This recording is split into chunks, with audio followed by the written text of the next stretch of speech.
Guys, today I want to show you some tips and tricks that I have learned throughout my beading experience this past years. I just want to show you some things that I have learned, and I have listed here some of it, so I just want to share with you guys. So starting off, uh, whenever you buy a nylon monoline string, it comes in this bundle. It has a tag on it, and what I usually use are 050 that is 15 pounds. I get the hang of using this. They have a thicker type of nylon, but I prefer this one. So whenever you buy this nylon monoline string, it will have that scotch tape on it. What you need to do is you need to cut it just like that, and then you take it off. Most times they have two on it, and I'm gonna show you how I pull out the string from this bundle so that it wouldn't be tangled. So what you need to do is you find one end and you pull it, and you will see that ring over there. It's forming.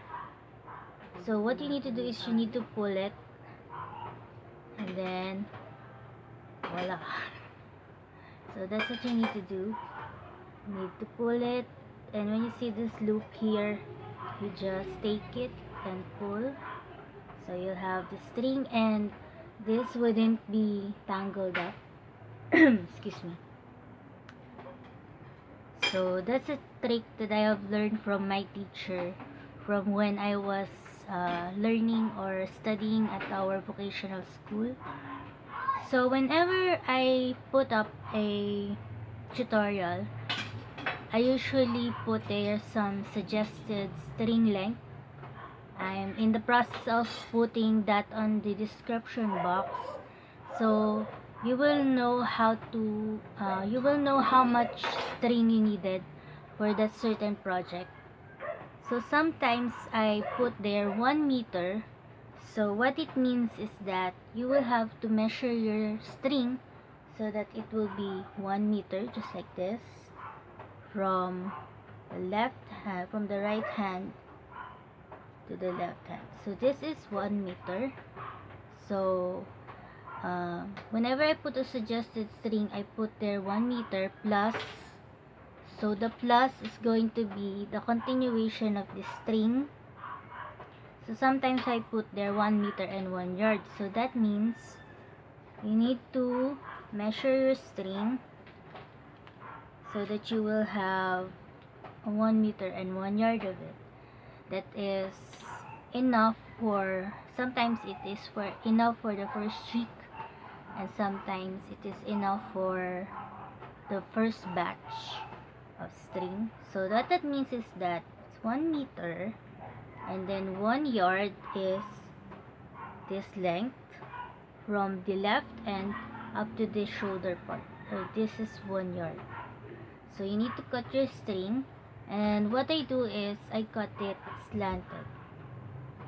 Okay, snip it. So that will be enough for 1 cheek. So that's what I usually do. And sometimes I put there 1 arm length, 1 meter plus 1 arm length. So 1 arm length means just this one, from this until here. Okay.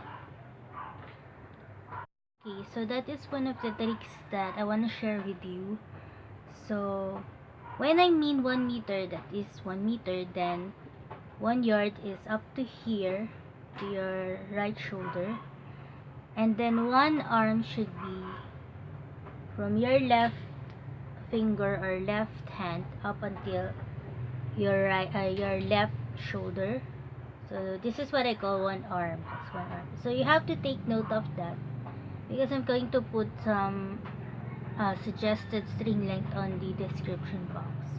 So in order for you not to waste the string, and sometimes it will be enough for up to the handle part and the side parts. So I have estimated it as I was making the wallets, so you can be assured that it will be enough for the whole project. Okay, so sometimes I put there 1 meter, just like for the keychains. I sometimes use 1 meter and 1 palm. So I think that is one of the length for the Hello Kitty keychain for the whole project. So that means 1 meter and 1 palm is just a little bit over the palm, from here to here or here. Okay, so that is what I mean for 1 palm. Sometimes I also put half of a yard, so that can mean about from your left hand up to here. So it's a little bit complicated, but it is very useful for when you are making the projects in order not to waste your string. So those are two of the tricks. The second one is cutting your strings uh, slanted, so it will pass through the beads very easily. Okay, so your string depends on the size of your beads. So sometimes you may use a thicker string for a bigger hole of a bead. Okay, so what I usually use is this 15 pounds. Okay, so I'm going to merge this clip to my other clips that I'm going to make for this tutorial. So hang on with me. So thank you very much, guys. To continue on with the tips and tricks, I would like to show you how long you need to pass through the string before you cut it off. So for example, I have this project, a cluster of 4 wallet. So what you need to do is that you need to silicone up with 2 beads for this one. And since the string is shorter now, you need to pass it through a series of beads to fasten it off. So what I do is I take one of the strings and I pass it through a series of beads so it will close. So you need to use one string first and pass it off a series of beads.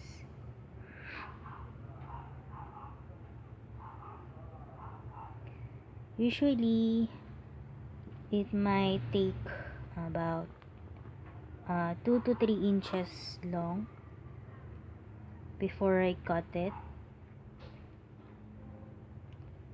So I will show you how long I pass it through the beads before cutting it so as to fasten it.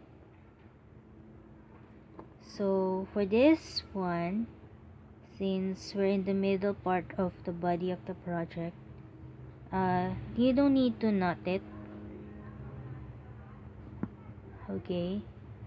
But I would advise for when you are on the handle part, that is where I usually knot the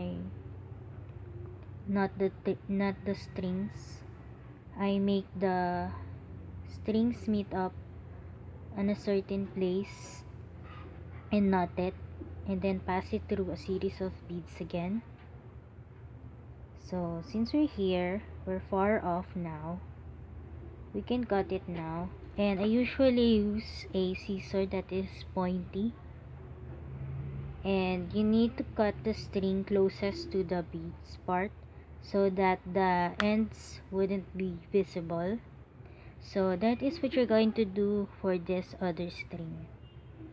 Okay, and I will show you how to put another set of string for the second batch of this project. Okay guys, another tip is you can use a spare nail cutter to cut the string. for when you were fastening it off. And since I have passed it through a series of beads now, I can cut it. So this is the trick that uh, my other classmate use. They use a nail cutter instead of a usual scissors. Guys, now I will show you how to put another set of string. For example, for this cluster of 4 wallet, it really depends where you are making the item last or the project last.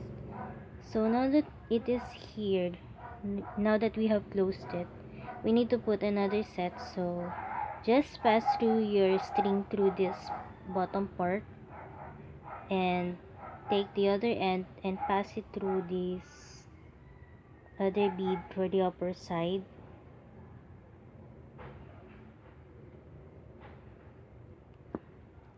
So now you will continue on. So since we're here, we're gonna put a green one. So put the green one on your left or on your right, and then silicop with the green. And just like how we started, we're gonna align those two ends and then slide that one bead so that it will come to the rest of the bead, like so. And then you can continue on. So that is the case for a cluster of 4 project. But for a cluster of 6 project, just like this one, the big pouch, you usually need 2 batches of string for bigger projects like this one. So to start off with it, we need another set of string. Okay, so since this is the cluster of 6, to put another set of string, you need to insert your string to this one bead, and also for the 2 adjacent from it.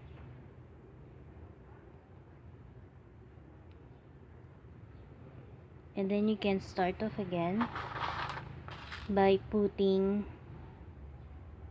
2 red ones on the right and then silicop. And just like for the cluster of 4, you need to align the string and then slide it to the remaining parts. So sometimes that is not the case. Sometimes you will end up with a row just like this because you just finished the first row, so you're going to the next row, but you have passed the string.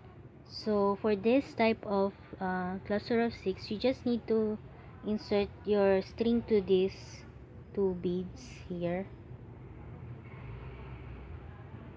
and then to continue on, you will add up, instead of 2, you will add up 3 beads on the right and silicop with the brown one. So that is the case for putting another set of string to continue on, and that usually is the case for bigger projects, unlike the small ones that have suggested string length that is enough for the first jig and the second jig.